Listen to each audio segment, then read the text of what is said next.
going to start over. Start over. Try that one more time. I do that once Abort. every 50 shows. Do butcher it not too occasionally. much. Not too much. There we go. Not too often. Shut up and sit down.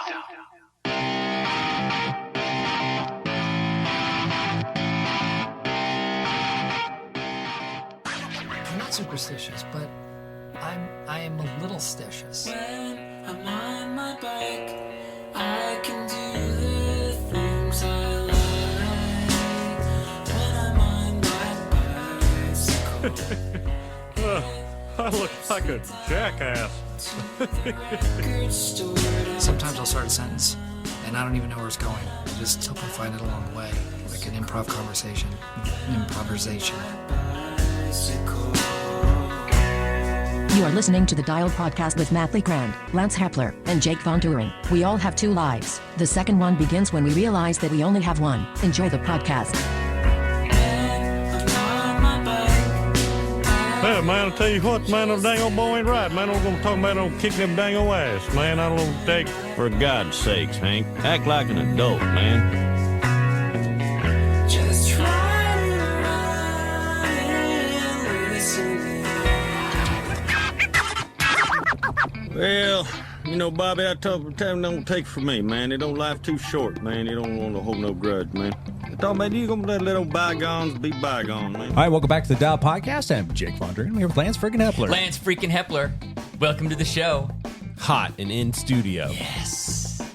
Did you lose the saddle sore moniker? Or Oh, is that yeah. still- No, Can't call you saddle- I'm almost healed up. Things are calming down down there. I'm taint-tastic. Sitting on ice. Sitting on a little bag of ice. here, calloused boys. over. Yeah. Across the table from Lance, Mr. Matt LeGrand. What's up, ladies and gentlemen of the internet? You guys look like you're doing better. You're looking taint-tastic. Thank you. He's wrong. not here, but I still want to listen to it. Okay. Like wrong intro. Sitting between Lance and Matt, Mr. Scott Scholz, back to us for another podcast. Scott Scholz, how are you, bud? I'm sweaty, but thanks for having me. What were we talking before the show that we think this is maybe like podcast number 4 that you've been on? So that puts you up there with one of our like top guests. That's why he gets the royal music. Royal music. He got the royalty. Royalty in the studio. Yep, and for those who don't know Scott, he is the chief cook and bottle washer for the Zone 5 Promotions crew. Scott, you want to tell us a little bit about yourself for those that maybe are hearing you for the first time? Yeah, I'll keep it brief. Moved to Portland, got a bike, built it up, found PIR short track, did a race, joined a team. That was a road team. Then I almost walked away from cycling, found cyclocross and mountain bike, and kind of was gifted Zone 5 promotions from a couple promoters who stepped away. Dave and Dave. Dave and Dave. Dave and Then Dave. you grew a beard. Yeah. Then you grew a beard. Then you shaved a beard. That's correct. Okay, that's important. It's an important detail. We talk a lot about facial hair on this podcast. There's a lot. For those that don't know who Zone 5 Promotions is, they are one of the bigger promoters here in the Pacific Northwest. Scott, currently you're doing mountain bike, you're doing like cross country and short track, you're doing cyclocross. Correct. Zone 5 before in the past has done some gravel stuff, but there's no current gravel races on your calendar? Not yet? No gravel races, no road races. Yeah, there's a lot of people who do that, so I'm not trying to step on anybody's toes. In full transparency, the biggest reason I came in was because I saw a void in racing, and cyclocross I felt saved me. So I was going to try to save cyclocross. Yeah. So I have a sensitive spot for that. And found mountain biking, and I really enjoy that. I wouldn't say I would never do gravel, but you go up against some pretty big guys with Chad Sperry, Mike Ripley. Yeah, there are some hitters here, and they do dominate the calendar at this juncture. However, on the road side of things, it's kind of a ghost town. And that used to be Zone 5's jam. It was like a lot of road and a lot of cyclocross. Do you think that you would ever dip your toes into those waters, or is that like, I'm not going to touch that with a 10-foot pole? Last year I would have said no, not interested. Yeah. Now I think it's a potential to bring in sponsors who are coming on board with us for all of our events. Sure. To be able to piggyback a road event. Okay. Just because I know right off the bat that that's going to be the biggest financial hit for us. Yes. When I think about cyclocross races or a mountain bike, I smile and I know how to do them. Yeah. And we have the crew. And it's at this point, it's plug and play. For a road and for gravel, I don't know it. I've never done it. So, yeah, I wanted to get on stable footing with things that I know. And then. Sure. Well, you've got a lot of experience as a participant, as a racer. Yeah, It's yeah. just the other side of the Yeah. curtain that you're not uber familiar with. Yeah, I would say there's a big jump in being able to cover everything financially. Let's put a pin in this because these are questions Oh, yeah. that are We just moved this geared right towards over to our a topic. promote. We're going to get deep into that. We'll get some more into that. But we have frivolous things to talk about before that. All right. Intros aside, let's do some backpedaling. Matt, you start us off. I always do. All right. I've kind of been mixing in a little bit more biking just because my calf's been aggravated, and so I've been kind of doing some like a little bit of biking here and there, like biking the kids to swim in the 104 degree heat and stuff like that. Just like fun stuff. I biked, did a coffee shop ride the other day with David Goodman. We picked up some random guy and we turned the heat up, and it was totally fun. Oh, It was fun. totally fun. Sweet. And not really doing enough swimming. I need to get into the water at some point. Hey, Lance. What? Good job tampering with his calf and his Achilles. Yeah. It's working. You're We've like- got him riding you're the like, bike more. Slow him down. I'm like running. All I talk about is running, and then knife to the calf. Yeah. No, I just I was running with some of the high school kids, and they tend to run too fast, and so I'm running like Damn whatever kids. it was too fast, and I'm like, oh, my calf hurts, but I can't like not keep up with these kids, and then I'm like, okay, great, now I can't run for like 2 weeks, but I think it actually I ran today and I ran yesterday, and it is feeling better, and so maybe I'm over this little calf issue, this little calf tear. Who knows? I think I'm going to go bike this afternoon. Not with you guys because I don't like you guys, but Fair. I might go bike this afternoon because it's glorious out there. Yeah. So it's like a beaches ride Sweet. potential. So Mr. backpedal, Scott, done. what you been up to, bud? Doing any bike racing this past I week? did. Anything Yeah, I cool on the bike? I did the PIR short track race. A season opener. Yep. Yeah, it was 102 Yep. in the shade. Yes. It was nasty. It was nasty. Big props though for the crew that put in the hours and is bringing back Right. something that was needed, that is needed. Yeah, we've missed that series. It hasn't been around for a couple years, and we're happy to have it back. It's a different promoter. It's a different course. It's in the same. It's still at PIR, but a totally different area of PIR. So it made it very different. But we're just happy to have a weekly short track series back. I wish they were 25-minute races instead of 45-minute races. I'll shut up now.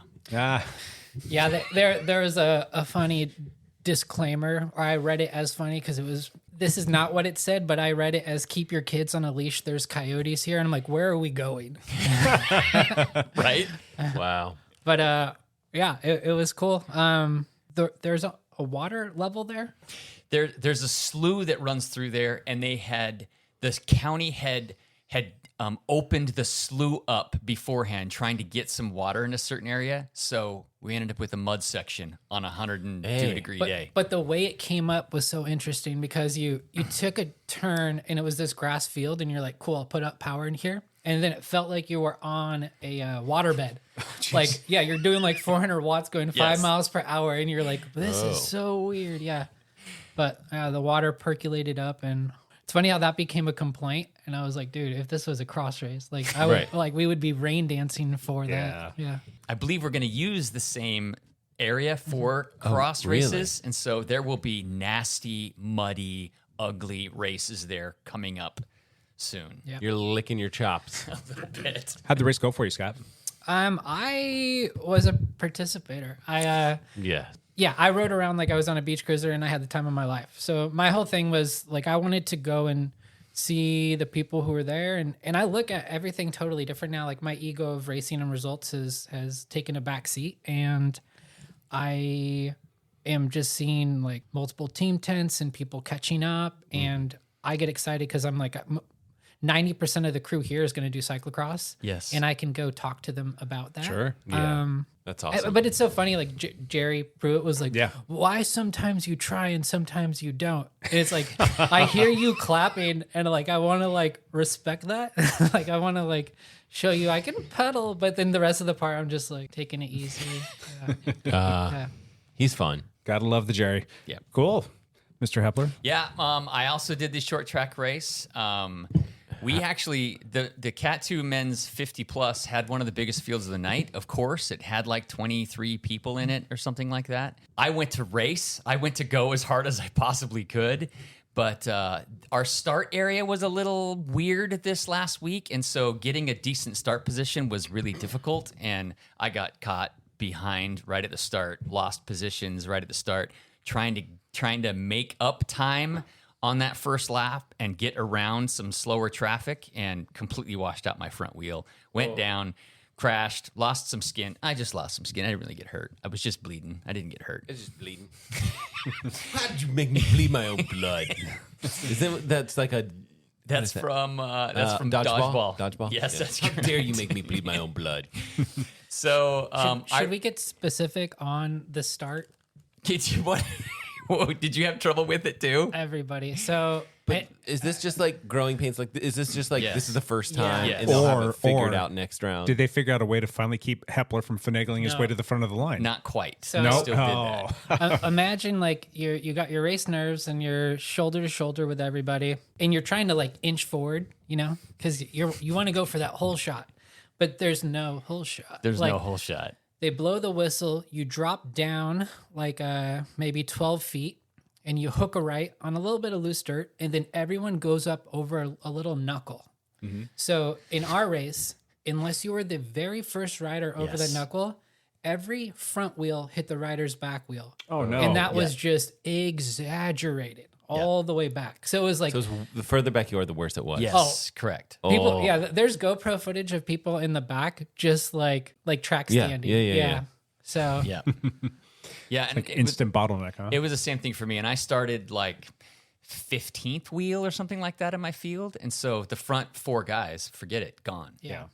I couldn't make that up. So And those were some of the guys that you were chasing, correct?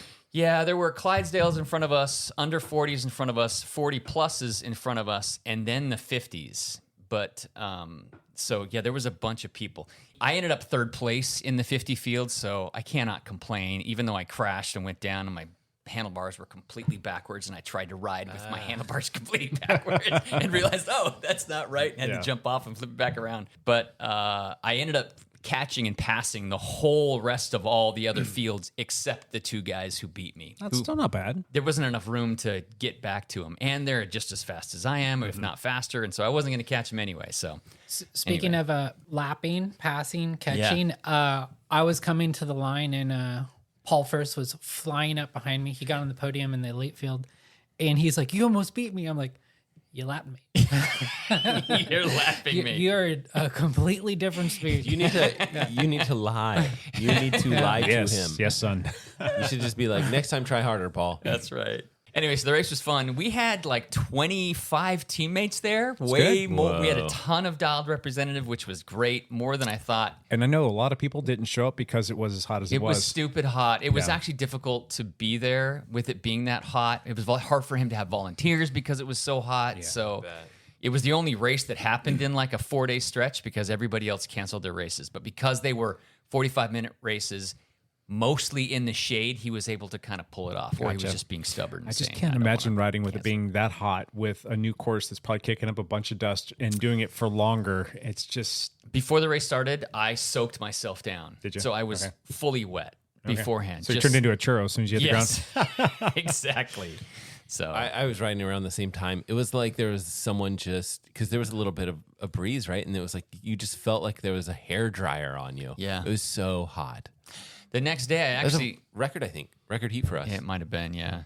The next day, I actually went out to do just a solo like FTP test ride and Oh, got was that like Wednesday? It was Tuesday. That was the day there was that was even 106. hotter. Yes. Yeah. And I get 20 minutes into like the warm up and just pulled the plug. Just nope. like this is I feel terrible. So anyway, Cool. the rest of the ride was great. We had a fantastic podcast team ride minus Oh, yeah, Mr. yeah, yeah. LeGrand. Yeah, After yeah. we recorded on Saturday, we did did a look- 100K all together. We had a great time together. It was super nice. Yep. So it was a good time. Jake, Other than did that end up adding up to 10 hours of cycling for you? It was on track to go past 10 hours until Sunday rolled around, and it was 103 degrees by the time I was able to go out and ride. I'm like, Guys, ain't happening. Yeah, I sent So- you a text on Sunday or something, right? Yeah. Because I had some work to get done around the house, had some errands to run and all this other stuff. And I'm like, I can do this. I can go out ride for a couple hours. I was going to go jump on the gravel bike and go through the park and go down to the dike and do our normal little ride down there. I went and had to do a little bit of work on my bike, and I was in the garage where it was a bazillion degrees. And then I went outside and I'm like, I'm cooked right now just from working on the bike in the garage. And I'm like, it's not going to work because I was going to go out at 6 or 7 o'clock at night, and the peak of the heat here in the Pacific Northwest generally hits between 5 and 6 o'clock at night, and it's about when I needed to go out, and it was 103 or 104 if I'm not mistaken. So I passed, but I did do a low-key private unposted Zwift ride the next day on my rest day that technically got me to about that 10-hour mark. So not bad, dude. yeah, well, we'll see. Yeah. And everything feels okay. I did not die. So I mean, like more importantly, like your hips and things, like everything's you know what? Okay. I'll go ahead and jump into my back pedal now. We did this ride, and I was cautiously optimistic. I didn't want to go out and go too hard. The longest ride that I'd done was about 2 hours and 20 minutes, and it was about 43 miles or something like that. I'm like, all right, it's time. So we ended up doing 62 miles, and for all intents and purposes, I had no problems. It was a little tight in the beginning, but that's pretty much the norm right now. I'm still trying to get everything in the hip girdle to settle down. I've got just tightness in the hip flexor and the IT band and the hammies and all the other little fun things in there, but the hip joint itself is feeling really darn good. I don't have any problems there whatsoever, which is fantastic. I did manage to almost kill myself one time on the ride, though. No. A little PSA. Check your equipment every now and then and make sure that your cleats are fresh and good and not going to snap when you're trying to get out of the saddle to win a stop ahead sign sprint. So, okay. Early on, we kind of started that game. I might have instigated that. Yes, you did, you jerk. It was a Pavlovian response. It was the flogging route, and well, it wasn't the whole flogging route. It's like that's how we get up to where we're going. And whenever you get to the last section before the school up there in the Hawkinson area, you come around this bend, and it's always a sprint to the finish right there. And I came around. I'm like, I'm just going to do this just for grins and giggles and see how it goes. And it went well. Later on down the ride, we're doing some of the stop ahead signs, and I got out of the saddle and put 2 big digs in, and all of a sudden I hear the snap, and then my foot came flying out of my pedal, and I was out of the saddle, putting in a lot of watts, going at a pretty decent speed, and my foot just flew off, and then I kind of came forward and went down, my other foot came out, and I was trying to Fred Flintstone it to stop myself, and then ended up just grabbing the brakes and kind of pulled over and looked down at my cleat, and sure enough, the thing, half of the cleat that clips into the pedal itself snapped off. I was able to clip back in for the rest of the ride, which was fine, but it's still every single pedal stroke wanted to turn and it wanted to pop out. So my foot clipped out probably, 20 or 30 times for the rest of the ride. And I was constantly battling to keep my foot straight so that it wouldn't pop out. So that was a little bit of a pain in the butt. And then you start to feel like, because you're doing that and it's on my good side. You're compensating with the bad side, and it just kind of throws off your pedal stroke. So it kind of had to back off just a little bit for the rest of the ride. That was the last 20 or 30 miles, though. It was about halfway through, so it was about 30 miles of pedaling like that. He still won some stop ahead sprints, seated sprinting. Well done. When we going up to the school, I almost hit 1,500 watts. Yeah. That surprised the crap out of me. So me too. I almost hit 15 watts. Yeah. 1,500. Yeah. My bad. But anyway, it was a good week, and I'm on pace for another good week this week. So we'll see if we can hit 10 hours and just keep trucking along and build up fitness. Wow. Good times. And then flogging ride tonight. Flogging ride tonight. Yeah. It's going to be less warm. It'll probably be about 90, 89, 90, somewhere in there. But, when you're moving at a high speed, 22, 23 miles an hour, so bad. It feels nice out. Yeah. So, all right, let's move on. I don't need to talk about me anymore. Do we want to do a Patreon? Is Champ here? Do you want to do Champy things first? It's your show, Jake. Right. You get to choose. All right, Champ Bailey on sports. Let's do this. All right, let's go. Champ Bailey is here. We are in the middle of the Tour de France. Stage 12 happened this morning. And I don't even know what happened, actually. So today was a sprint stage. Yep. I know. So take a guess that. who won at the sprint stage today. Well, just throw it out there. Jesper? No. Fifth. Keep going. Cav. Relegated. Did he really get relegated? Yeah, he made some really sharp moves. I saw that with 50K to go. Yeah, and he ended up 6th in the final sprint, but he was relegated. Yeah, I had to turn it off because I have work to get done. Yeah. So I just turned it off and I didn't watch too much of the post. Anyway. Keep guessing, Matt. Let's think here. Come on, sprinters. Sprint Primoz stage. Roglic. Primoz Roglic. No. No, oh, that's right. Crashed. He crashed. That's right. Oh no. Again, Crashed 2 days in a row. with 10K to go, Yeah. 15K to go, he and okay? lost 2 minutes. He was pretty scratched up. He was missing skin and pieces of his. Because I was quite happy. I think the more I watch Roglic, the more I kind of like him and want him to do well. I Yeah. think he's a good person. I don't Jinxed know. in the tour, though. And He's it wasn't so his jinxed. fault. That was the part that sucked was the not most. his Is it like fault. part of a sprinter just positioning No, stuff? the Road run furniture. in the run in to the finish Yeah. had some road furniture, and there were curbs like in Yeah. the middle of the road, Right. and somebody just didn't navigate it right and fell on the curb and took out like 15 people. It actually took out Matthew Van Der Poel as well, so he wasn't able to help Philipsen, which is probably why he ended up 5th. But Roglic took the worst of it, and it was outside the safety right. zone. Yeah. You get the same time zone, so the whole Bora Red Bull team came back to help pull Roglic back to the finish and minimize how much time they lost, but he still lost 2.5 minutes. Just Which, put you a know. pin in that for just 1 second. Do you think this is kind of a little bit the cycling gods getting back at him for yesterday when he crashed with, was it like 3K to go? But it was on a climbing stage, and they still put that safety Yeah, zone they gave in him there. some of the time back. No, No, they he- gave him the same time as Evan Poole. Evan Poole. And I Because don't that's think who he was should, with. Yeah, I don't think he should have gotten that. The ASO decided that because it was a downhill before that final uphill sprint and it was within 3K of the finish, they decided to give him the same time as Evan Poole. It was a very friendly. It was friendly. It was a friendly but call. it was the right thing to do. You I think? think. Yeah. Debatable. Yeah. Did they switch it from They- 3 to 5? Because So the first it- opening It's- rounds they were it's doing 5. Subject to Yeah, they a have bunch some of things. options. Some stages so. have been 4K, some Oh. cages have been 5K, and so it just kind of depends on what the run-in's like. Today was supposed to be 5K out, you were safe. Yeah, it depends on how technical it is what they're saying. I mean, 5K is good because it gives all the GC teams, okay, chew your fingernails, then Correct. get out of the way. Yep. Yes. And then- 5K is plenty of time to get trains in Yes, order. to Right. get going. Yeah. Anyway. carry on. Matt, you still haven't guessed the winner. Wout van Aert. Second place, baby. Place he got Who's pitched out. the guy in green that I can't remember his name? It starts with like a G. Biniam Biniam Gourmet. Biniam Gourmet. Yes. He's the dude. He won He's again the today. dude. With like 900 meters to go, he was in like 15th Really? wheel, and I he wonder was how I'm doing still on my able fantasy to like pull himself up and win. He's crafty. He's been putting himself in all the right spots. But what kills me is he doesn't look like he's trying as hard as some of these other guys, Right. and he's just riding past them. Yeah. It's fantastic. I love it. It's been been Good pretty kid, exciting. too. Yep. This is like his quiet year too, because like Right. the beginning of the year, everyone's like, "Where did he go?" Mm-hmm. Because all of his results prior were magical. Like Right. even Vanderpool was like bowing to him, like coming in second. Like, dude, I tried. Like, yeah. So Right. it's good to see a rebound at the world's biggest race. Yeah. So pretty exciting. Yeah. So that was today's stage.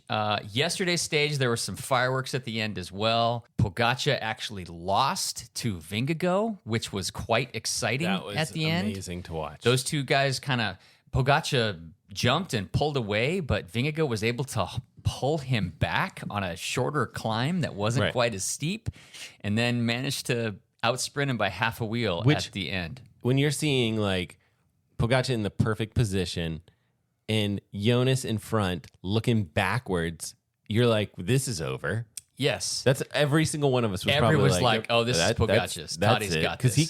he actually has a sprint. Yes. So that was a surprise. There's no one should be like, Vingegaard is not in shape or he's not ready for the like. Yes, he is. Yeah. He Two questions. whatever drugs he's on, they are working. They're working. He came out of the hospital on fire. I got two questions. One was answered, and one still remains to be answered. The first one is Jonas Vingegaard is all that right now. He is in proper form, and he looks super strong.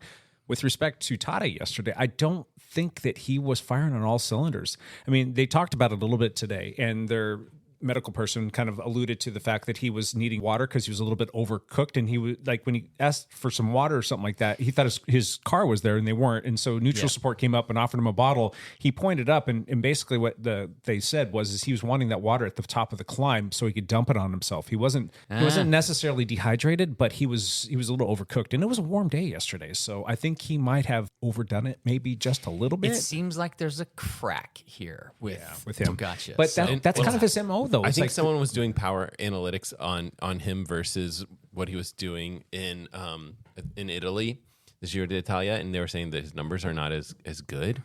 How they know that and have these numbers, I have no idea. Like, it's just like an article title that I saw.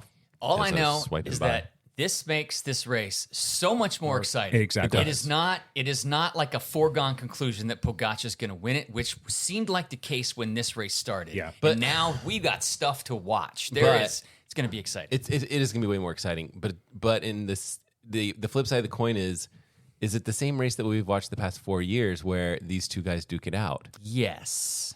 I mean, it was so interesting because we had this like Jumbo-Visma became Visma-Lease bike, and we had like all the best riders on this team split up and seemingly go different directions, and then we had these crashes and injuries and stuff like that, and so we didn't have like this powerhouse team that we've had in the past, and yet here we are right back where we started with the same two athletes toe to toe. I mean, they're the athletes, right? Like it's like.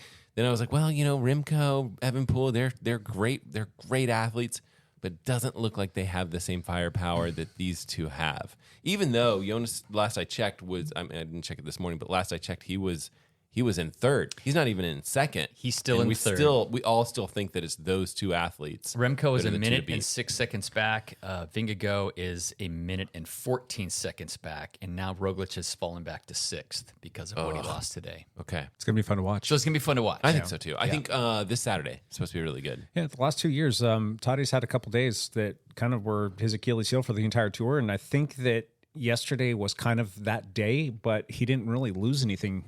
I mean, he lost a couple seconds because Jonas pipped him at the line, and he got the time bonus. But 1 second after, because there was a time bonus before at the first climb on the top of the first climb. Okay, that's right. And Pogacar won that one by Yes. half a wheel. Yeah. So anyway, it's going to be fun to watch, and I have a sneaking suspicion that it's going to be super fun to watch because Tade is going to come back into normal Tade form. He was just off yesterday, and we've got Jonas looking really good. So this is going to be some good. If Tade is cooked from winning the Giro d'Italia, then he might. I mean, we might see something crazy on Saturday, like Jonas working with his team and just cracking Tade. Although, man, Tade's team is the thing. The other thing to think about is like, okay, well, yes, we have these two individuals that we're watching, but they have a team full of people that make all the difference in the world. And we have to think that Tade's team, UAE, is significantly better than Visma-Lease bike. you have 4 guys in the top 10 at the moment. UAE has 4 guys. It was either 4 or 5. They It's have 4 guys in the top 10. Insane. Wow. They're quite strong. But, how does Tade use the team? How does he use them? He could ride more defensively like he did in 2000, or he could ride more aggressively like he did on yesterday's stage. What was that, stage 12? Yep. So I mean, I feel like the way to do it is probably to ride more defensively, especially when you're talking about moving into the high mountains. I think it's going to be fun to watch. I think Saturday in particular is going to be really enjoyable. It's all looking good. One more sprint stage tomorrow, and then Saturday, like Matt said, it's going to be a good one. And then is Sunday another mountain stage too? Yes. To look at it. Sunday's another mountain stage, and then Monday rest day before the last week, which is freaking terrible. Yeah. So and they finish with a time trial. Maybe Remco wins that one. Good, for sure. The only other thing to talk about, Lifetime Grand Prix Fitness, the fourth race in the series is supposed to happen this Saturday at the Crusher and the Tusher in Utah. It was canceled. Oh, no. Because of a wildfire in Utah. There's a wildfire in the area, and they had to cancel that one race. It was supposed to be your best 5 results out of the 7 races, and now it's going to be your best 4 results out of the 6 races because that race was completely canceled. They could have done it differently. Yeah. What are the temperatures like there right now? With it being as hot as it was here, I have to imagine that it's pretty stinking hot. Yeah, Utah's just as hot in the 95 to 100 range, but Beaver, Utah, where the town starts. It's at like 7,000 feet and it climbs up to 10,000. It's an altitude race. Yeah. Cool. So, Yeah. Right on. different ball game. Cool. Champ out. I'm done. Thank Move you, on. champ. We got to do Patreon. Yep. Let's do that stuff right now. We got Patreon music. That's right, baby. We are going to do a drawing. Scott from Zone 5 graciously brought us a whole bunch of T-shirts, and we're going to give them out to a bunch of people. How many do we have to give away, Scott? 6. 6 T-shirts? All right, I'll turn that down a little bit just so we can hear each other think. We're going to give away 6 T-shirts to 6 Do we need to Patreons. reset our Patreons? We will. Yeah. After So, let's the go ahead. remaining 4. Lance has got a few in his hand right here. Let's go ahead and pull those out real quick. Okay. And the first one is... I'm failing. Nathan Skanky, you win a T-shirt from Washougal Mountain Bike Race. Yeah, buddy. All right, the next one down. Edward Dudlick, he's currently in Switzerland, enjoying the Zermatt and a Taylor Swift concert. Way to go. Edward That's a Dudlick. long way to go to see a Swift concert. I mean, I don't know. We're not here to judge. No judging. We're not here to judge. Hey, there's Swifties out there. Hey. And Ed's wife is one of them. Well, Hey. can I put it that jump way. in because it's actually Podcast cheaper to, no joke, take a a good flight point. to some countries. Oh, really? Yeah, see the concert and come back. I've heard from, Oh, yeah. not me, I'm not doing it. Yeah, I can speak to that. My wife and daughter went to the Seattle one, and that busy. credit card statement was bolstered a little bit. All right, next we got Our third winner is Stacy Barbadillo. Sweet Stacy. A new Patreon. Congratulations, Stacy. And our fourth winner, Misty Wick. All right, Misty, Thank you, good job. Misty. And then we've got to pick 2 more, and All right. I'm going to let Scott pick these. All right, Scott, you got the next one. See if you can read that chicken scratch handwriting on there. I think. Well, no, it'll be We printed. got Mark Radford Mark Mark. Radford. All right, Marky. And the last one, and my favorite name, Sarah Gates. Sarah Gates. All right. She's off gallivanting around the West somewhere, riding bikes. She's in Montana. Something like that. I desperately want to trade lives with her or you or somebody at this juncture because you guys are having way too much fun and I'm working too much.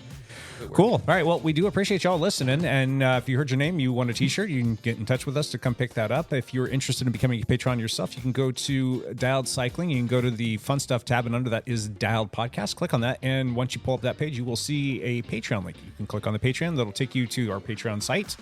Pick a Patreon that works best for you. You can get yourself possibly some cash prizes, goodies, and all the other fun things we give away. The cash sponsored by Lance Hampler.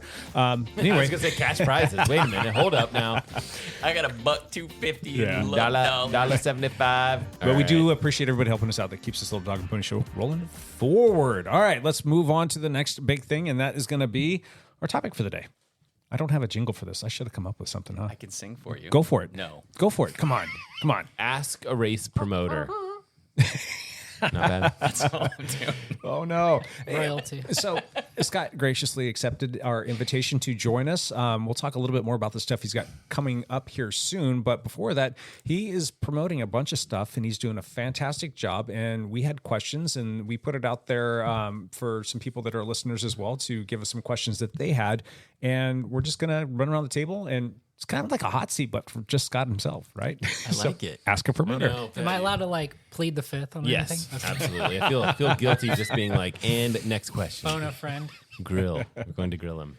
All right. Who's got the first question? Matt, you want to go first? I don't know if mine is worthy of being the first question on board, but I'm very curious as to what tools you use to manage races, manage social media accounts, manage a lot of the day-to-day work and stuff like that you do. I mean, software or otherwise, doesn't necessarily have to be software, but I mean, I was kind of thinking software in the back of my mind when I was thinking about the question. So I got made fun of this one yesterday. I used the text edit on Apple, which is horrible. Okay. And then I have some of the volunteer crew that I have that's not going up on Sign Up Genius. That just lives with me in my brain on my computer. You do use Sign Up Genius. I took a photo Okay. of the text edit Excel graph looking thing and sent it to somebody, and they're like, "Really? A photo of text edit graph?" Okay. And I'm like, "This is all I have time for right now." This is perfect. On my laptop, I have on text edit as well. Every single day of the year, date, bold, and everything I hope to get done on that day. Wow. So that includes like So that's your calendar any of- jobs that I work for other promoters, or when I was working my other full-time jobs, bike rides, bike races. So if it's Monday and I have to like skip up to that weekend, my brain loves being able to see everything I have to accomplish before then and then that weekend. But I like to see everything obviously on a graph when I have multiple people that I'm utilizing. I need help with that stuff. Like I don't have a secretary, right? So it's like, Do you use like QuickBooks or something like that for accounting stuff? not yet.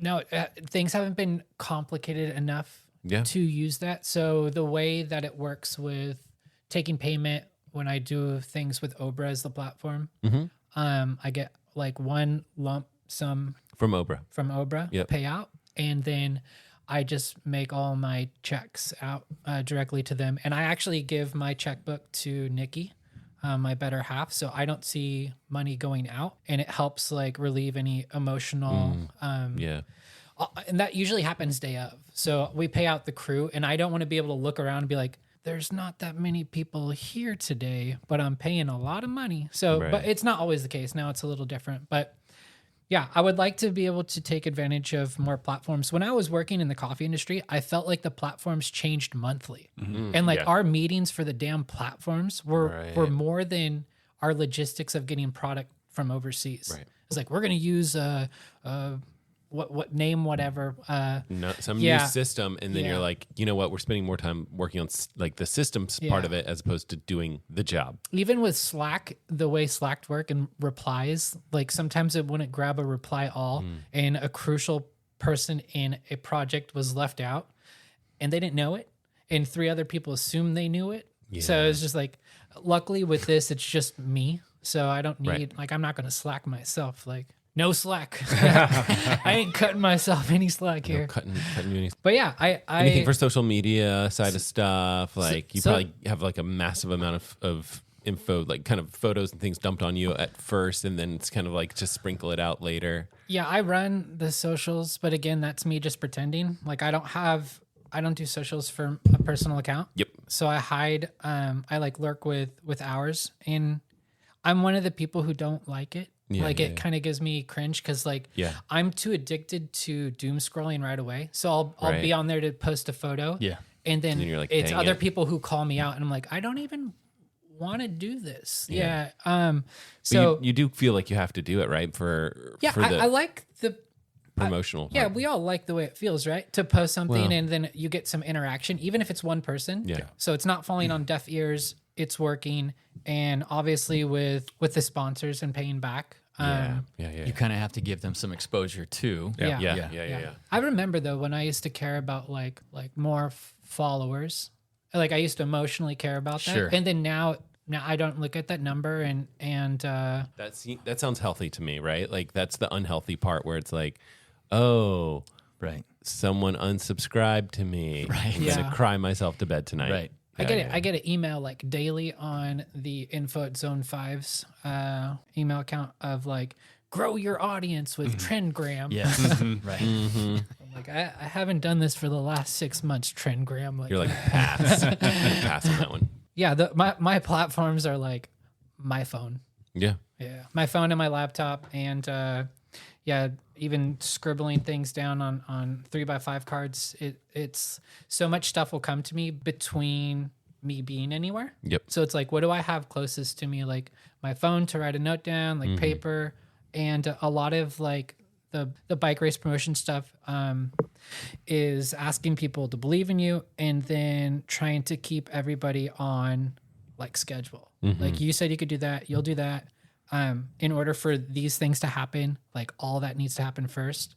So I feel like anybody who's a promoter plays much more time just checking in on things, and not the actual race day. Like the race day is like the tornado that comes over, the hurricane, and it's like finally peaceful in the middle. Like race day is Eye of so the hurricane, right? so rad. Yep. Like, Yep. I would think that would be the most hectic, and honestly, it's like if get you've that. plugged in everything, it'll work. Yeah. And the only thing that you really need, or I'm concerned about, is like safety.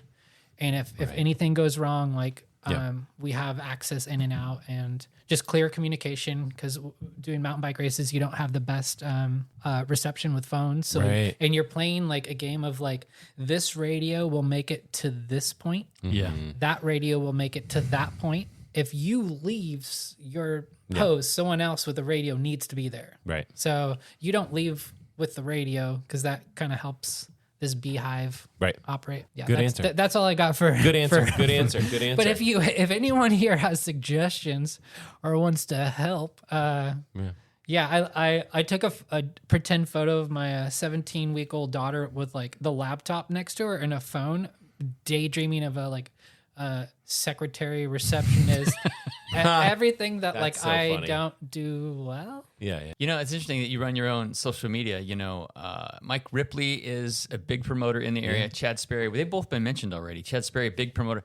They both run their own social medias as bet. well. I think that's good. And they have big operations, and they both do their own social media as well. And I don't think Donald Trump runs his own. I mean, I'm just thinking.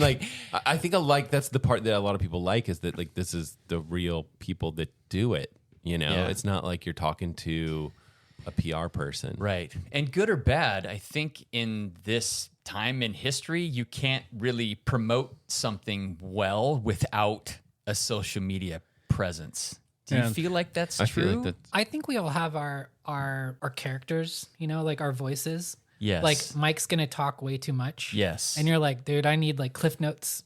Right.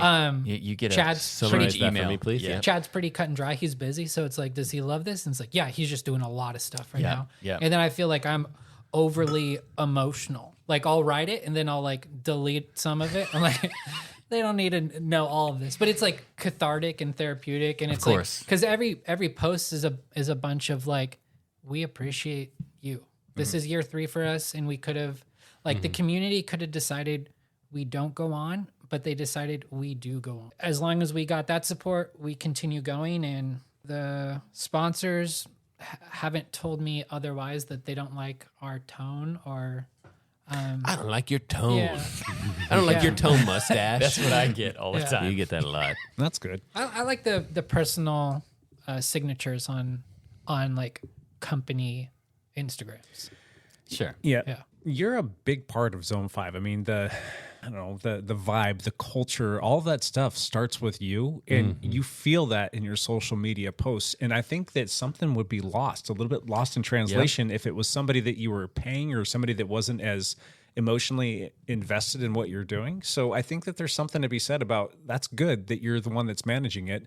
It's a lot to stay on top of when you've got a million other things going on, because I can speak from personal experience trying to stay on top of social media. It's a pain in the butt sometimes. You're like, crap, I got to put this out there, and you're not in a place where you can do it, or you're tired, or like, if you've got a significant other that's like giving you like some stink eye because you're picking up your phone or going to your computer again to do yet another thing that's work related, you're like, sorry. Right. But at the end of the day, I mean, Zone 5, in essence, is you, and you put a lot into it, and we feel that when it comes to the social media, and you generally do a good job of posting beautiful stuff too. So kudos to you on that. I wouldn't recommend finding somebody else to do it unless you can clone yourself. But yeah, that's kind of fun. But promoting it's kind of a thankless job in a lot of respects. But I don't think many people understand what truly goes into doing a race. Scott, what would you say the biggest, most thankless part of promoting a race would be for you, at least?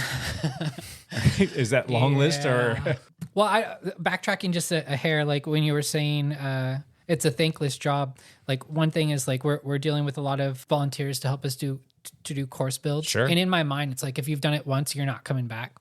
But that's been the opposite. Like people get a peek behind the curtain, and they're like, "This is a big deal. It's like a big presentation." Big production that you're pulling off. They realize like the more help we get, the better. I used the wrong word a second ago. Not presentation, production there, but presentation now. Like a nice featured rock garden. Yeah, that's like manicured, because these things that Washougal don't live there year round. We come in like a circus. We're there for like 4 to 6 weeks. We build a mountain bike course essentially. So maybe out of the 4.5 miles, maybe 1/3 of it lives there all the time. And each year it becomes Jumanji, completely overgrown. It has We to have- be completely cleared again. Yeah, but this year we have more help and there's more features and like I know my role and I know the dynamic and the venue and what we have access to, and yeah, the thankless job part of race promoting. There's things that I enjoy, obviously. I don't know. My mind always goes, I was a racer. I started a bike team and I started doing bike race promotion, and those only worked together. Like I was given respect to do the other two things because I did one of them. Right. And I think they all kind of fed this thing to grow. And when like before people knew I was a racer and I would get complaints, the complaints were really nasty. And now it's kind of like people are talking to me differently, like, huh, or what do you think? It's posed differently than being talked to. We're finally talking together. I enjoy all of it. I enjoy the tracking things as far as which teams are like crucial for me to get there. We're getting more professionals to show up, and with them they have their own following, and it's all helping us raise our game at the races. And when I know like Mike Ripley's coming for the Oregon XC Series finale, like that pushes me up to deliver something closer to his events. So yeah, I like being held accountable to higher standards, and my ego is always wanting to do more, where I'm not like, cool, we made it, I can worry about this next year. Like an event stops and I'm like, already I have my long list of like things we could do better. That's I don't know. I couldn't see myself doing it. I would love to promote a race, and I've kind of helped out doing We've done a couple races, a time trial, but yeah, that is so easy in comparison to what Scott's doing. There's no, going out and having to build courses and make sure it all flows and make sure that it's all safe and make sure that, it's going to be something that's going to be challenging, but not too challenging. I mean, there's just so many dynamics that go into the races that he's putting on. That's a lot of time, energy, and effort. And thankfully, yes, he does get a lot of volunteers, but that makes for long days that people don't see. And I was, trading some text with him yesterday, and we were talking about like, hey, what can we do to help out? Because I know that the races are coming up here pretty soon for the XC and the short track. Those are state championship races, right? Not this year. Not this year? Yeah, No. we did it the last 2 years. Okay, but it's a big festival of a weekend. It's the final race in the XC series. There you go. Yeah. But at the end of the day, he sends over this list of things that he's been working on, and here he's like, "Oh, we still need help on these days. We're good up until like the July 20th." But he lists this laundry list of days and like the times that he's going to be out there. I'm like, "Oh my gosh, I know that he's going to be out there for all of those hours and then some." Yeah. And I'd be out more if I didn't have a daughter. Exactly. That's a big ask of time, and that's got to be difficult with all of the other things that you got going on in your life. To me, that's kind of a thankless thing that people don't understand, and they don't, if they knew how many hours you were pouring yourself into for these races, man, you should have a couple thousand people signing up to go do the race just to say thank you. So that's just kind of a tough thing. Can I ask another question? Yes, please. All right. This actually comes from a listener, and he wants to know, do you prefer racing in your own events, or do you prefer racing in other events where you just get to show up and be Scott that rides bicycles? Both. I like to at least ride our race courses. So if someone has an opinion, we can dissect it together. It's nice to do a lap at speed. Yeah. With that said, if I race one of my races, I typically have another race promoter step into my role, whether that be Brian Simiotti or anybody I have on hand that day. Somebody to be the point person while literally you're racing. Hold my radio. Yeah. But yeah, the race we just did at PIR short track, the level of not giving a damn. Right. So it's like, and I don't mean that in a bad way. It's just like when the responsibility is not on you, everything is so light. Like there's less gravity, and I just like racing still. Yeah. Yep. I'd say both. Good. If you Confident. had to pick one. If I had to pick one, I think I'm at the point where I can live vicariously through other people. So I think I could genuinely be happy at one of my races. Was the question posed as, do I prefer other people's races? No, do you prefer to race in the events that you put on Yeah. Or would you rather just show up to somebody else's and race theirs because there's no pressure? You just get to show up and do your thing. It's the same to me. Same? Okay, I would say the other person's races because I still get like when I think like I think of Echo and I'm like, oh, I'm so excited to go there. Sure. Where like my race, like I think I got a lot of work to do. Yeah. Right. Yeah. So yeah, probably thinking just daydreaming way out in advance. Like I'm thinking about next year's events and I'm happy that they're still going on. Right. So let me ask a question that's going to kind of piggyback on that a little bit. Yeah. If you're building a course, do you ever put anything in there that's kind of self-serving, or you're like, oh, this is going to be fun for me, and I know that I'm going to do well on this, or I know that maybe it's going to slow somebody down who's a competitor? Has that ever come across as something that you would consider doing? All of the people that like I'm lucky, I get to go out there with a bunch of people that I mountain bike with, and they're all elite level. So they go out and do things with their eyes closed, you know, like, so it's impressive. I still get scared on the start line of mountain bike races and cyclocross races, but I like that for me. Yeah. Like I that's so heavy to like fear an obstacle, but you respect it. Sure. And then I wouldn't do it if it was outside the race, but then I do it in the race. And I maybe, but in the opposite way, like not that I would, I'm good on it, but that it's a legitimate struggle, and we're working on various new features and like changing up rock art and stuff, and we have a couple sections that are a little steep downhill, and I'm going down it with Brian Simiotti, and he loves going downhill. He's like smiling, and I'm like, I don't know. I was like, I hope I have enough hydraulic fluid in both my brakes. Yeah, I've never made anything with me in mind. I make things with like the venue's natural terrain, or I try to at least. Gotcha. Yeah. Gotcha. Okay. Matt, do you have any other questions for Scott? I think the next question, and this is probably again another question that's probably best suited for like later on in the topic, but like where long term do you see this going? I mean, not to say that you can't do this forever, but at some point you got to think like, okay, well, you know, let's say I do this for a block of 10 years. Do you hope that you grow this to a point where, yes, I'm going to turn it over, or we're going to expand, or we're going to, you know, or maybe it's something like you pass it on to someone else that wants to take over the reins? Great question. I've had two amazing compliments from two people we've mentioned before, Chad Sperry and Mike Ripley, and not really compliment, but them saying like, we're not going to be doing this forever and we respect your efforts. I come to find out that a lot of races that like Echo Red to Red was taken over by Brian Simiotti. Yeah. There's multiple races that Mike Ripley has that came from other promoters before them. And that's kind of like this, I don't know, the passing of the torch. Hey, I trust you enough to take over this event. Like, that's a big deal. I was telling Jake before we started, this is going into year 3, and I didn't know if I was going to continue. And little things like getting a branded 10 by 10 tent, it's a weird stepping stone of like, okay, I'm committing to a next year and beyond that. And the more events that I put on the calendar for us personally as Zone 5, the less events I have to work for others, Right. or get to work, because a lot of those jobs I actually enjoyed. Right. 5-10 years. Yeah, I don't know if I trust like the cycling industry enough to.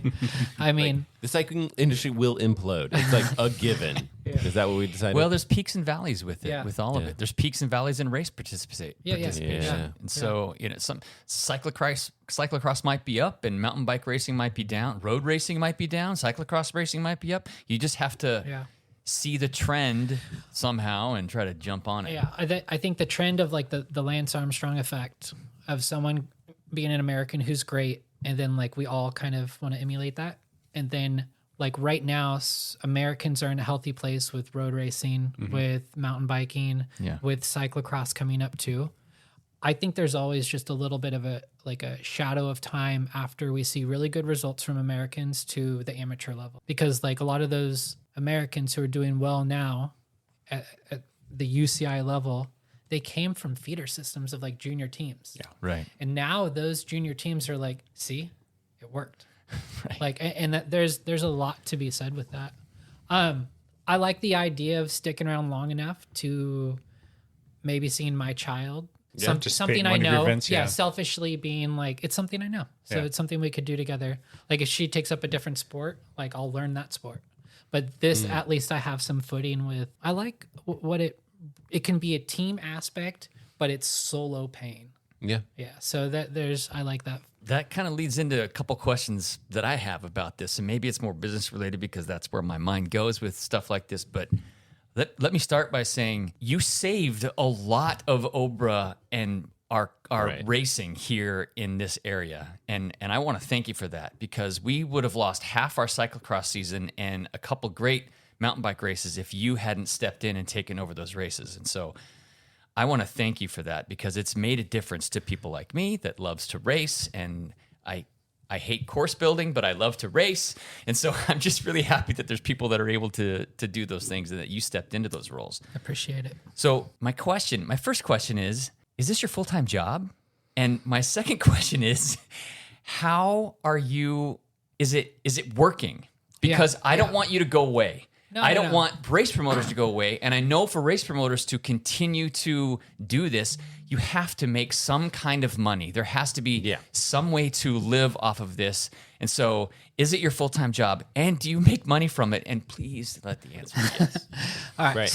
So going into year 3, first year I was working full-time job, doing like reclaimed wood work, Okay. production work. I ran a gang rip saw, and it was like, I mean, at that time it was like 2 or 3 races outside of that. And it was this block of time of only September. Got it. The next year I had left that job. Company unfortunately went out of business, and I was in the coffee industry. Again, I stepped into like this weird coffee industry job and got into management of like one department of me. Yeah, I ended up leaving that job, and our barista who comes to our races, I stole him from a different coffee company, and I'm like, hey, come work here. And then he took over my role, and I left, which made me feel good. I didn't leave a void. Yeah. I left what I think was something better. Yeah. And that kid, Ben Keaty, is our barista, like on board with Zone 5. Like I said, I work for other promoters too. Like when I left the coffee industry, I said this at one of the podcasts, I believe. When I left the coffee industry, I wrote an email template asking every promoter within Oregon, like if they needed help, send it to everybody. Everyone came back yes. So immediately, Everybody needed help. Yeah. From Some are paid positions, some are volunteer. No, all paid. All paid. Yeah. Okay. So Brian Simiati was the first. And I asked him, like we still hang out all the time. I asked him, like, why did you hire me? And he's like, you were the first person who ever asked for a job. And he was like all choked up about it. But yeah, everybody. And obviously the biggest one was Mike Ripley.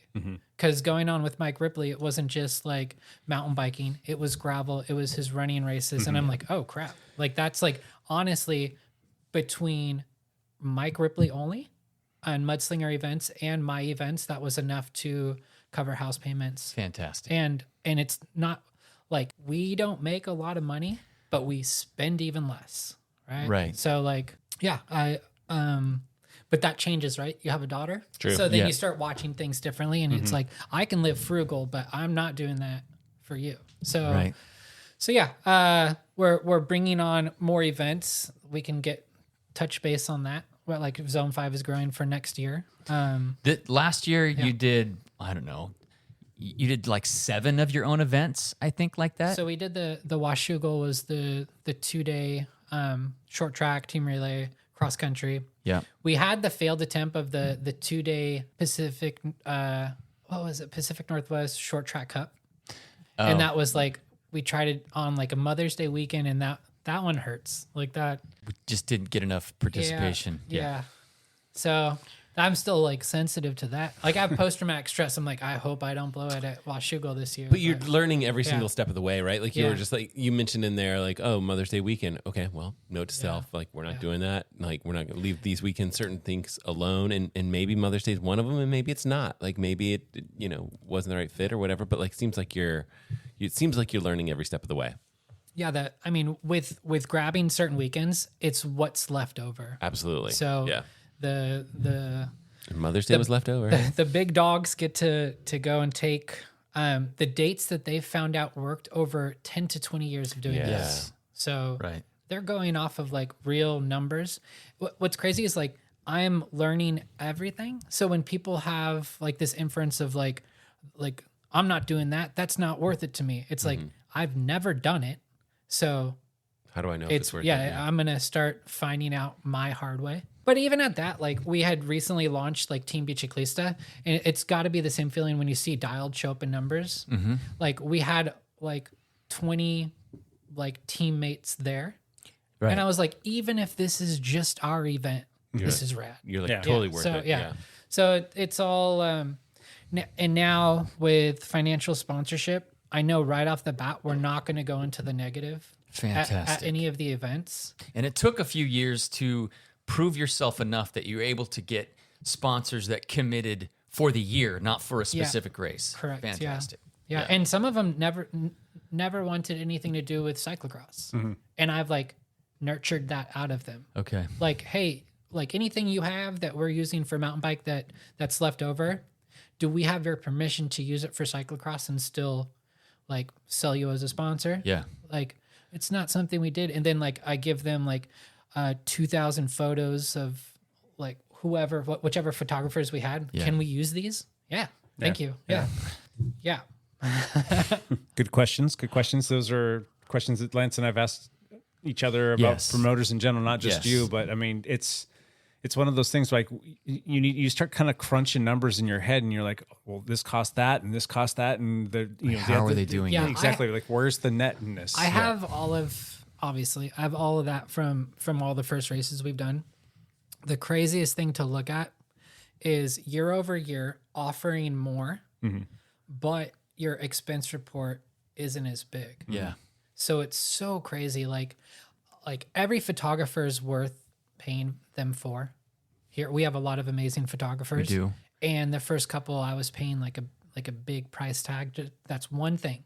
Now I give like a handful of those photographers free entries to any event they want to do, any for their friends and family, and they come and shoot and give me that same like photo album. Sure. And it sucks because like I wish we had enough money to pay for anything and everything. And it's little things like that, like E8 timing is our chip timing. Blair and Stacy, I think they have a soft spot for me because they're constantly like, I think there's a void here that you could up your game. Like for the Washugal weekend, they're giving us an inflatable arch to use, and they're like, you just pay for the banners to throw up on it. So, yeah, people want us to succeed, and it's we're running with that momentum. Is there anywhere that you think you're holding back? Something that you want to do that's big and grandiose, but you're kind of either nervous about putting yourself out there or making that financial investment, or you're just not quite there yet?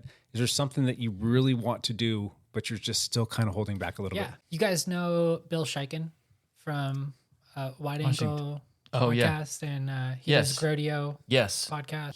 He does all the cyclocross podcasts and media and mountain bike stuff. Yeah, Yeah. Okay. Crosshairs. Yep. Yeah. Crosshairs. Okay. So, and he's an amazing photographer. So he's someone that I look up to as far as, and he has his own race team too.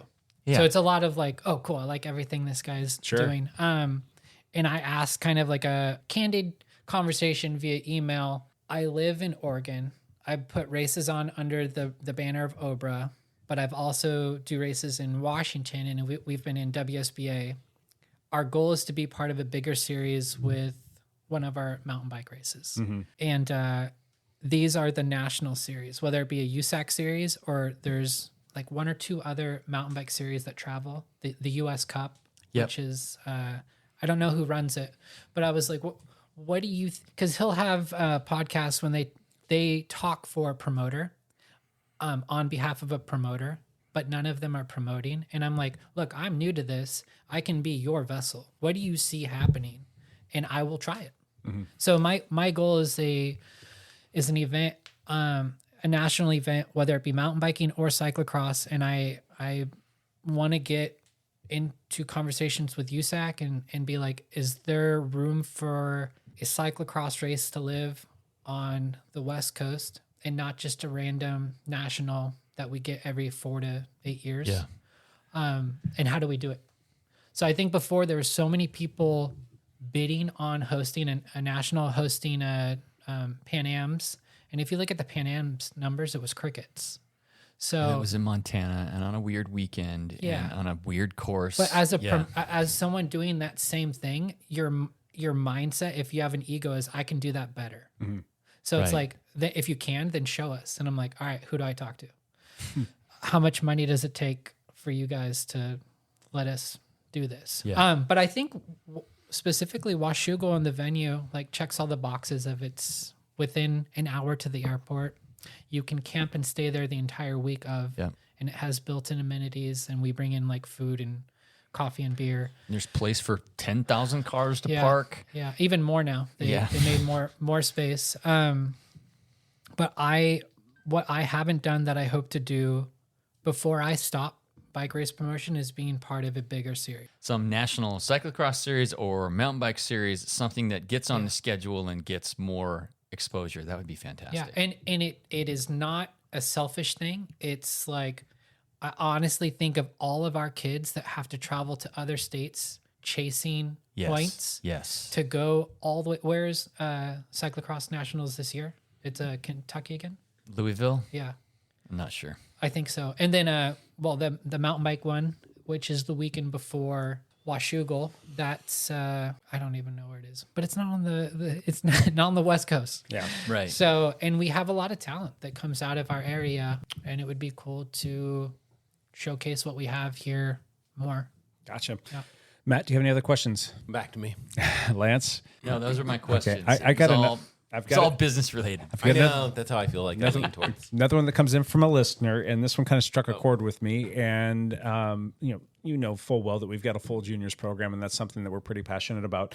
They want to know, basically, are you open to adding kid courses for kids that are not old enough to race in Ober just yet? So basically, you have to be race age 10. So if you're 9 years old and you're turning 10 in that race calendar year, you can actually start racing bikes. But for the kids younger than that, it's a no-go. There's nothing sanctioned that you can do. Some of the promoters do set up like a little kiddie course, but it's it's just like a little, fun thing that the kids do for like 10 minutes or so. And it's just like a little tiny course. Would you ever be open to anything for kids that are under the age of 9? And I ask this because we are finding so many kids that are not race age, but they're so like fired up. They want to go race. They want to be on a team. They want to do all of these things. They're like, oh gosh, dang it. We just don't have anything for you to plug into. So you as a promoter, is that something that you think that you could provide, or is that too much of a hassle? Is it an insurance issue?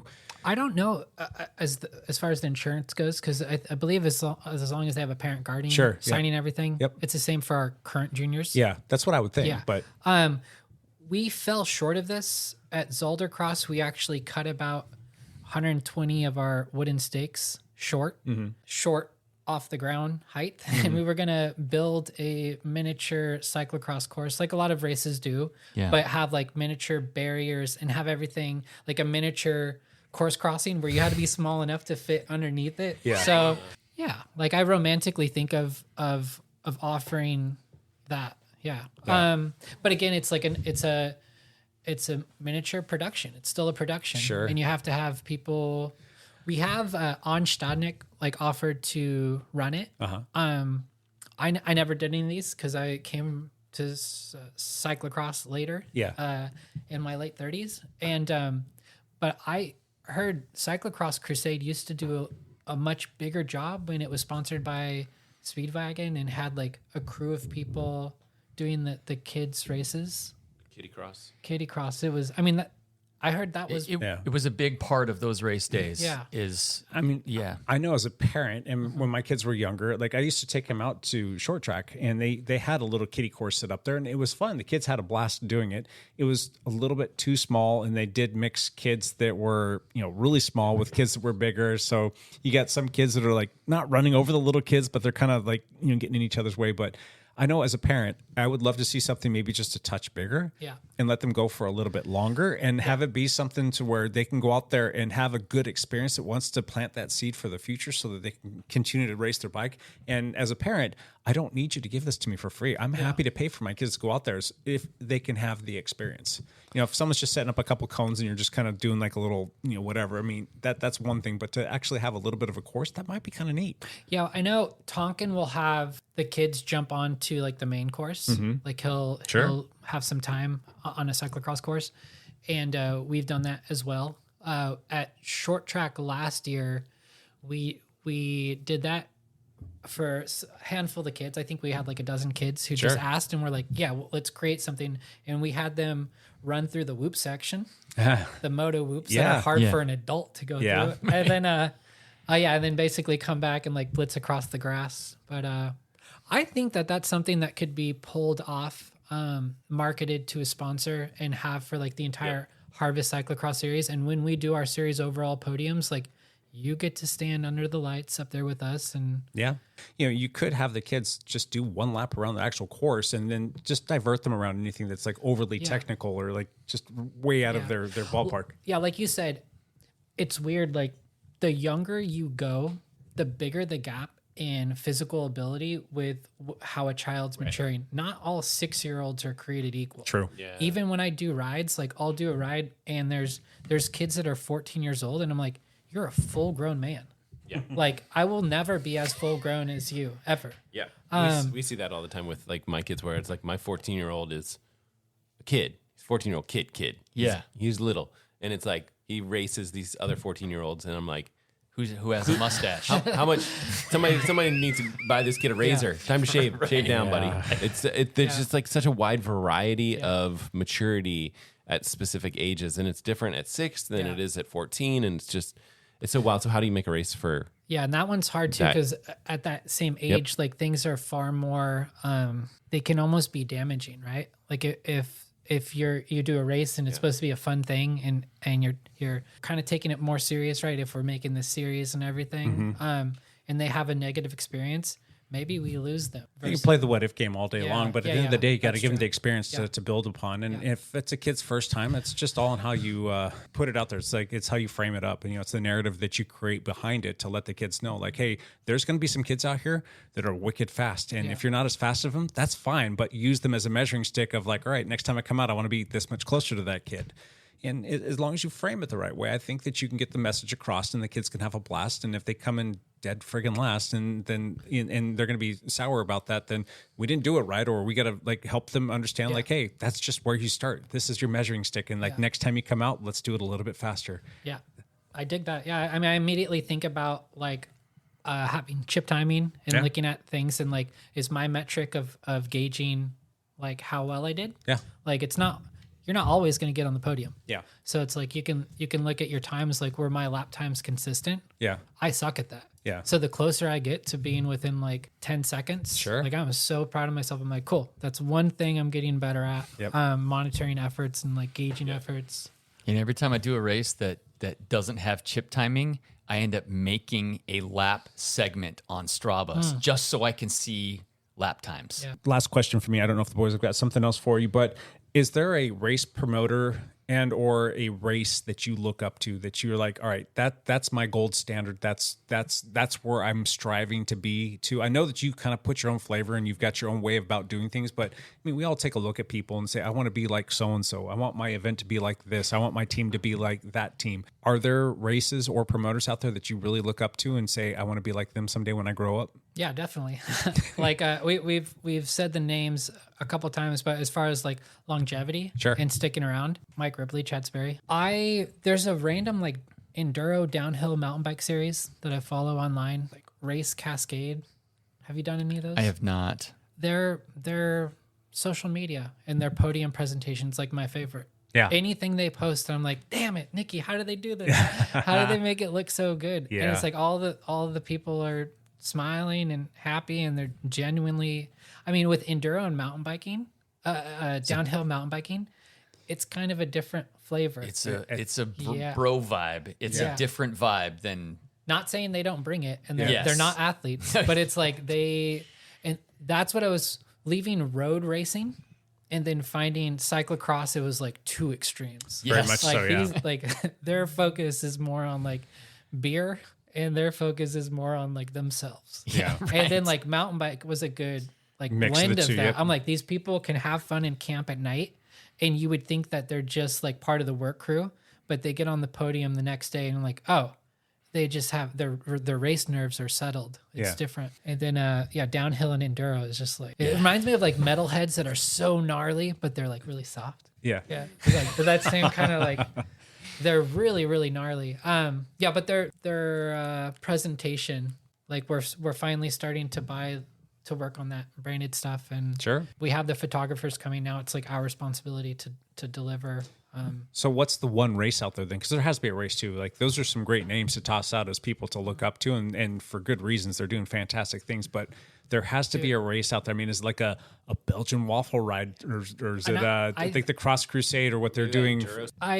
I watch every race, like from anything that's on Peacock. When we had GCN Plus, I still do Flow Bikes even though I hate it. And then on the really sketchy sites where you're like, am I getting hacked? Right. It's like some like crazy Ukrainian dark web. I watch all of those with like interest of like, look how they did their banners, and I like my mind is seeing it all as like time. So I'm like, oh, that took this amount of time. And then I think what I see is just always in my mind is trying to get a national event. So I just see like USAC, like branded scaffolding, and it's like a national race, whether it be cyclocross or mountain biking, and kids that I know at our venue competing for like champ jerseys. Yeah. That even within Obra, like I came to Obra and like you find yourself in the pecking order. You're like, I'm 20th place, I'm 10th place, I'm 5th place. I hit the podium. There's a Obra champs jersey. Oh, that'd be so cool. I got my first one with you. Yeah. Sorry. It's all right. I am freaking proud of it. Should be proud of it. Yeah, I to pay homage to that jersey, like I've tried to have talks with Chuck of Obra of how to make that jersey special again. So many people win them and nothing happens. Right. You don't even wear them at races. You don't even wear them at races. Yeah. So I was like, okay, if you won any champ jersey for mountain biking in Oregon or Washington, it totaled 4 events, like we'll comp you free entry for Washougal, short track, or XC. That's something that I'm battling with. Like I wish there was a way to make that more appealing. And I just had to submit all of the categories on offer for the cyclocross champs, which we're hosting the next 2 years. And there's too many damn categories. Right. Like when there's so many categories, and I looked over the last few years and a lot of the fields are 3 to 5 deep. And I'm like, just by participating, you're on the podium and you have a 1 in 3 shot of getting the jersey. Right. And in cyclocross, anything can happen. You can win because someone else's bike broke. Yes. So it's like, like if we have 15 people, I'm more okay if someone had a bad race. Like that sucks. We'll see you again next year. But it's like, yeah, I'd like it to be more. I don't know. Do you guys have an opinion on that? Oh, No, I got real quick. Matt's got to get going. He's got Matt's stuff to do. Do you want to do one last thing real quick, Matt? Just to say goodbye to the folks. You got any videos coming out this week? Today's Thursday. I will not get any videos out this week, but next week there's a couple products that are coming out. I'm reviewing a Suunto Race S watch. It's a nice watch, great option. I have like a ring to review as well, and 2 cycling computers are in the docket: the Hammerhead Crew 3 and the Garmin Edge 1050. So Yeah, a lot buddy. of stuff that's in the works, but nothing ready to come out. Sweet. Yeah, so- Looking forward to seeing those. Talk to you guys All right, soon. buddy. Thanks, Have guys. fun with your ride tonight, too. Go fast. You make me happy, Matt. To go back to your point, Scott, I think that they either need to do some consolidation or they need to have a minimum number of race participants in order for it to be qualified as a state championship race. That's just my 2 cents. But, yeah. Do you think there's a way to bring back an appeal to wearing that said jersey? Bring back an appeal to wearing it? Yeah, say I won a jersey. It means more to me to wear a kit that my friend made, who's proud to see me wearing it. Yeah. But even that, I'm like, we should be more proud to wear this thing that we. This You know what? championship What I jersey. would prefer to see, I'd like the fact that they give out a jersey, and if I got a jersey, you know what I would want to do with it? I wouldn't want to wear it. I'd want to put it in a frame and put it up on the wall if it really, really meant something to me. I did win a jersey back in 2017, maybe. I didn't even ask for it because I wasn't quote unquote proud of it. They did have an Eddie TT state championship, and I think there was like 4 or 5 people, and I won handedly, and I didn't even ask for the jersey. I just said, all right, that's great. But I mean, I raced against 3 or 4 other people. To me, I'm like, there's a lot of people. There's a ton of people out there that are way faster than I am that just didn't show up. And sometimes you're lucky because those people don't show up. But if there's like 20 or 30 people there, I'm like, all right, I'll take that. And I know that if so-and-so showed up, I probably would have lost to him. But, sometimes you just got to show up to race. But I don't know. But what I would like them to do and what I would love to see is if there was some sort of like an iron-on patch, or like, you can do your sleeves when you win a state champion or a national championship. The following years. The following years. Yeah, you get to wear that for the rest of your life. You get to have those for the rest of your life. But that becomes kind of a pain in the butt for the person making the jerseys. Like, all right, well, I've always got to make this one special one for Scott because he's incentivize that. Yeah. What I know they used to do was if you won a champs jersey, then the promoters had agreed that we're going to give you free entry to our races. Yeah, that's cool. Oh, that's great. Yeah, but it's like that's a lot of money that the Yes. promoters. Because I know, I was told you give more free races away than anyone else. I'm like, now I do. Yeah, Right. but it doesn't have to be a full free race. Even if you gave them like a 25 or a 50% discount, at least cover your costs on that person. That's fine. But and like when you're racing for a team, you want to race in your team kit, and that's the way most people are. But it would be kind of cool if I had something that if I could iron on a patch or something like that to my kit that denotes that I'm a state champion. And maybe it's just something that all the Ober teams agree, like, hey, we're going to leave the left arm blank, and if you win a state championship or you win anything, you can iron something on. And there are people that do special iron on work for the dye sublimated nylon jerseys that you can have put on. That'd be kind of a cool thing if you ask me. And if you show up and you've got that on your sleeve and you know that you're going to get a little discount or something like that, plus people are going to call up and the acknowledgement. exactly. Yeah. I mean, That's what people aren't getting. They don't feel special on that day. Yeah. They don't feel special afterwards. Yeah.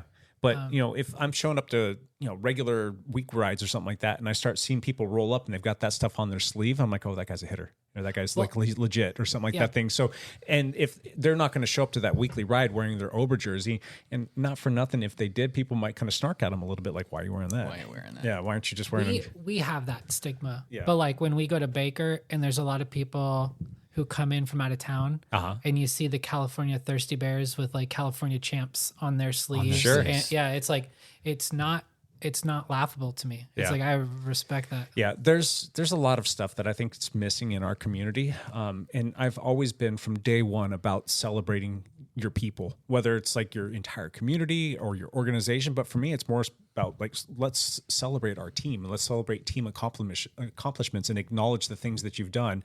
And I've tried to speak to these things within the race community, and it just kind of fell on deaf ears. So I'm like, all right, well, I guess that's not important to them. But for what we're doing and the way that we like encourage people to like support each other through like celebration and acknowledgement of the things that they've accomplished, we get a lot of internal support. And I know that if that were to be taken more globally for the entire organization, there's a lot of good that would come from that. Just my 2 cents. No, So. I agree. I think the harder something is to attain, the more special it is. Yeah, for sure. That's what I always come down to. So it's like less categories. It's going to be a lot harder to get. As it should be, yeah. Last year, I won an Ober Championships jersey in mountain bike XC, and that was after 7 years of trying. I was thrilled. I was overjoyed to finally win that jersey, and it went straight up on the wall. Yeah. I did not want to wear it. I would have been cool to wear that jersey all year this year, but then I want to wear my team jersey and acknowledge my team sponsors as well. So your patch idea is kind of a cool idea.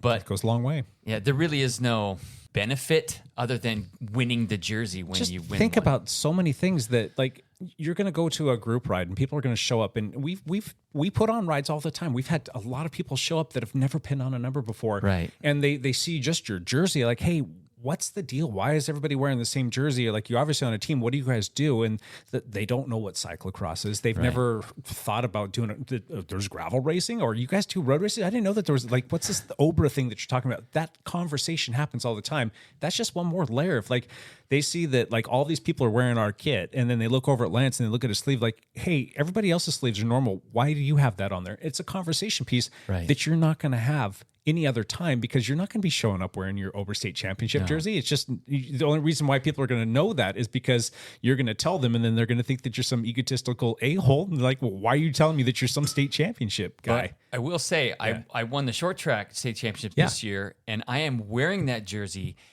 at Scott's race because I get a free entry and I get a call up. So I'm wearing that jersey in that race, even though I've never worn a championship jersey in a race. But you don't have Scott's, I'm going to. Yeah, you don't, the small print. You got to start with it on. Yeah. But if you're too hot, you take it off, and then you can wear the dialed one across the line. Yeah, You set up as a breakaway. maybe because again we're under the banner of OBRA. Maybe that we do an Oregon championship jersey or like a recognition. So when we go to nationals, because we send kids there, like rep the Oregon, rep the Oregon state flag. Yeah. Like California does. That's what I'm saying. And we're from California. When I started racing a long time ago and people had the California champ jersey and crits and road races, it was like, okay, I know who to follow if they go. That dude is fast. Yeah. That would be kind of cool. It would. There's so many different things, and I could go on for days. But this podcast is already getting to be a little bit long. Maybe this is for another podcast another time. But it would definitely be fun to sit down and just spitball some ideas and throw some stuff against the wall. But at the end of the day, it's like, is anybody going to listen? I don't know. They've kind of been stuck in their ways, and they like doing it the way that they do it. And if that's how it is, then so be it. But maybe this resonates. Maybe somebody hears this. Maybe some other teams or some other influential people in the community hear this, and maybe something could be said, because I think there's so much more good that can come out of this, and it's only going to just go to help the whole cycling community as a whole. Why not? Do it. Cool. All right. Thank you, Scott. That was fun. Did we miss things in your notes that you wanted to discuss? My notes were basically the events that we're doing. Well, yeah, I'm going to get into one last thing. And so I was kind of hoping that you could just go buck wild on talking about all the things that you got coming up. So let's jump into one last thing. Lance, I'm going to let you go next, and I'll go after that, and then we'll close with Scott. Yeah, I don't have a whole lot to talk about. There are some races happening this week. Mike Ripley has a 24-hour mountain bike race this week. I am not going to that because I've done a 12-hour race before on a team, and that was hard. I almost would have preferred to have done that myself. I was on a 4-man team. So, like, going out and going crazy for a full hour and then having to sit around for a while waiting for your next turn. And I worked that race 2 years in a row. Overnight. I had the overnight shift. And I had a space heater on the fan, just blowing at my face when it was ice cold around me, and it was so hard to keep my eyes open. I was like, I'm in heaven and hell simultaneously. Same time. Cool. All right. My one last thing is we have a local cyclist here, and unfortunately, he was hit by a car on the 4th of July. I promised them that I would bring this up, and I let them know that we're going to go ahead and post this out there for everybody if they want to help support. His name's Ken O'Day, and he's a good guy. He is a friend of us at the Doubt Cycling Lab. I've ridden with him for like a decade. Yeah, I've ridden with him before. He's just a good dude, just a solid guy. He was riding with some of our teammates and another good friend, and they were riding down a road, getting ready to turn right onto another little road. And for whatever reason, some young kid came flying, like, way exceeding the speed limit. I think they said at one point in time he was going like 80 miles an hour, but it slowed down tremendously before this happened. But he decided that he saw 4 cyclists on the road that he didn't like, and that he was going to pass them on the inside. Unfortunately, on the right side, exactly, when they were getting ready to turn right onto this side road. So there's a decent bike lane there, and they're kind of a little bit in the road, but there's plenty of room to go around them normally. But this Jack Holva kid decided that he was going to pass them on the right side and narrowly missed our 2 teammates and our other friend. And unfortunately, he hit Ken, and it was not pretty. He has significant injuries. He's in the hospital for the foreseeable future. Yeah. He has like really, really bad broken stuff all over the place, and just all kinds of trauma. He had complications along the way, which was really sad. But the moral of the story is we want to try and rally around him and help him out as much as we possibly can. And we've started a GoFundMe. All of the proceeds will go to help Ken and his family.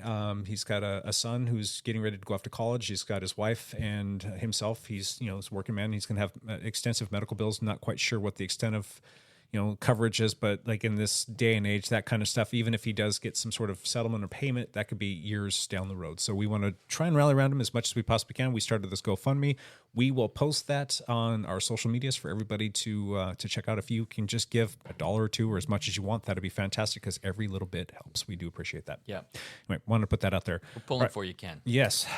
Get well soon. Yes, sir. Yep. Scott, one last thing, and it doesn't have to be one. It can be several. What you got? Yeah, bear with me. It's kind of just a read off of events that we're doing.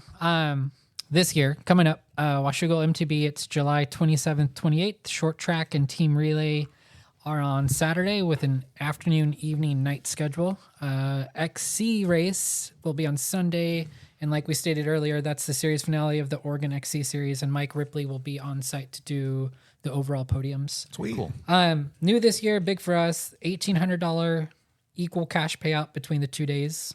That's going to fall down to the elite fields. We got a raffle. We got E8 chip timing. We have food from a local food truck out of Portland called Sorbu. Free coffee from Nosa Familia, free beer from Voodoo Ranger. We have free camping. We have a free single speed race. The drive racing team is going to do a skills clinic before short track kicks off, and then they're going to wrap up with a fun short film festival at their setup afterwards. It's like a party weekend you're setting up. It's I fantastic. mean, to go out there, you're in the woods in the evening. I get if you can get out of there around 4 and go home, or go back to Bend, or go back to Seattle or whatever. Yeah. But it's we have you until 8:30. So have a beer and just stay the night. And eat some food and camp for free. We'll see you tomorrow. That's the goal. What we're slowly trying to build. Later, our Harvest Cyclocross series. We have 6 races this year. It's made up of myself and Eric Tonkin and Eric Vickers. We go back to Madras. We go Hetmere, Corncross, Washougal CX, Heiser Farms, and Zoldercross.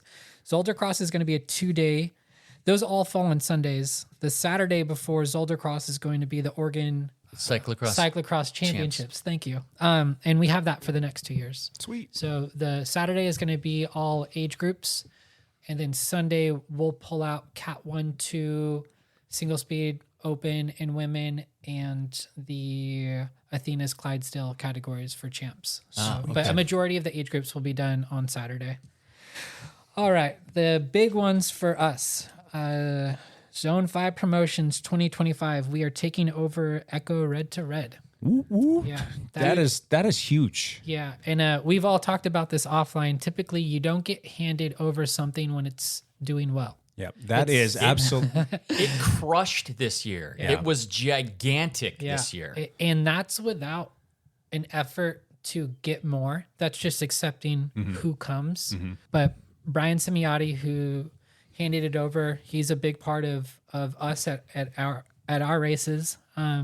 That race got what, 500 or 600 people last year? 567.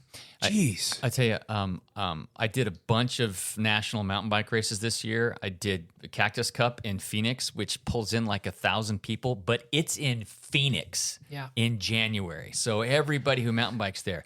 Then I go to Echo Red to Red. It is in middle of nowhere. Oregon, and it had 600 racers at it. Just fantastic. Fantastic. Well done. Kudos. Yeah, and we love Brian too. Is he still going to have his hand kind of in the mix with you? Yeah, definitely. I was at first. I'm like, oh no, what happened? Is Brian okay? But he's just got you and everybody. Yeah. And when he told me, I was getting choked up because I'm and nervous because everything else I know we can do, but that one's that is big. Yeah, Brian is going to be involved, right hand man for sure, and his family owned and operated shop is going to continue being on board as a sponsor. I mean, more than that, it's all the personal connections that he has. Sure. And we're going to go do the handshake tour, and I'll meet like the owner of the property, and everyone else who supports it. That is not a profitable event for me because of who we pay out to allow that race to happen. And I'm like, Brian, you got to make that publicly. You got to make that public. If you're not reaping the benefits of those 600 people showing up, let us know who does. So there's entities that are getting a big part of what the race pulls in, and that's why the community wants it. And I'm like, I want to take that and make that more known. So Are you allowed to elaborate on that, or is that kind of like? I'll wait until we have like the confirmed names for next year. Gotcha. I only have the names of what they've done in the past. It's one of those situations where you're like maybe breaking even because of the circumstances that you're talking about. But if you had like 700 people, then you'd be doing okay. No. Even right now, that event's making money. Okay. But you take off $5 to $10 for this entity, $5 to $10 for this entity, and then you take care of like chip timing, the venue. So when I was telling Mike Ridley, he's like, I don't know. And you've got one other thing that's kind of up your sleeve for next year, if I'm not mistaken. Yep. That's Echo Red, and I will also. We are also putting Bone Crusher Short Track and XC under the umbrella of Zone 5, and I'll be co-running that with Andrew Loskatoff. That was a great race this year. Yeah. And great race this year. It's in Madras, Oregon. Yep. On some manicured, nice trails there. So very good. Yeah. I think this is great for Zone 5 because it's like it's different regional demographic. Obviously, Echo is like really unique in pulling from Boise and Seattle. It's most people come in from out of town to do Echo. You get a lot of the kids coming down from Birds in Idaho, right? And for those... Well, the new team is Tribe. Tribe? Okay. Yeah. Well, for those playing along at home, you guys want to say who came out of the Birds organization, speaking of, U.S. team? Mateo Jorgensen. That's right. So you've got your Birds kid. is the Boise Youth Psych Development. Racing development. Yeah. It's just kind of fun watching some of the bits on the tour where they're interviewing him, and you see him as a kid watching some of the bits, and he's wearing his Birds jersey. I'm like, that's awesome. Good job. So good on him. What else you got up your sleeve over there? Yeah, we already mentioned it. The Obra CX Champs for the next 2 years. And then new this year, November 24th, we're going back to Washougal for a Christmas lights night race at the venue. You know how they put up the Christmas displays and you just drive through? Yeah. Right. So they're doing that anyways. And they're like, you should do a race through that. Dude, that's And I was awesome. like, okay, sold. They're setting that up on the motocross track? No, the venue, the facility. The facility. Yeah. Okay. So it's like all different parts of the venue. Huh. So we'll just take a section that makes sense And do a cross race through it. Yeah. So you know how we typically started on the pavement for Crossy and Crossy. Yeah. Yeah. Oh man, that doesn't exist anymore. They flattened that whole area. Oh, they took that to, whole to make a parking lot for the national because they're growing their event. Sure. There's a 20,000 person motocross event happening this weekend. It's the weekend prior. Weekend prior. So next week. week. That's I mean, for people in the motocross world, that's how they know about Washougal. They know Washougal. Yeah. So interesting. And the crazy thing about the venue is they treat us, they're family friends, but they treat us with the same level of respect and like dignity as that event. And it's like, we're getting maybe 500 a day. Counting 20,000 people come. Moms and dads. Yeah. But so we couldn't be luckier with the Washougal venue. Love it. Yeah. Sweet. That's all I got. Thank you for the questions. Yeah, that was fun. We always appreciate having you on here, Scott. It's good times. Good chatting with you. Hopefully, more people will come out and do some of your races, and maybe some people that are listening to this will be inspired to come check out just even come out and watch would be awesome. Yeah. But to come out there and actually pin on a number and try something, whether it be a mountain bike race or a cyclocross race, and see what the Zone 5 promotion thing is all about. Yeah, the very last thing I'll leave it with on our side is if there are any barriers to doing our races, whether that be financial or even equipment, like just reach out. Like between myself and who we know, we can get you on a bike tomorrow for the race. That's fantastic. And you can come out and just do one of the preview laps. Yeah, we encourage people to do that all the time. Like, hey, if you're scared, nervous, anxious, and not quite sure what that's all about, you don't have to race. They have open course. Just go out there, bring your bike and your helmet, your shoes, clip in, go pedal around, and if you like it and you think that that's something you want to try, sign up. Yeah. You can do it on-site registration, but go out there and see what it's all about. And if it's way out of your comfort zone, at least you know what it's about, and then you know what to go work on. And if it's something that's within your wheelhouse, then sign up. Anything else, boys? Love it. Cool. Thank you so much. Yes, sir. All right, we will be back next week with another one of these. And until then, bye for now.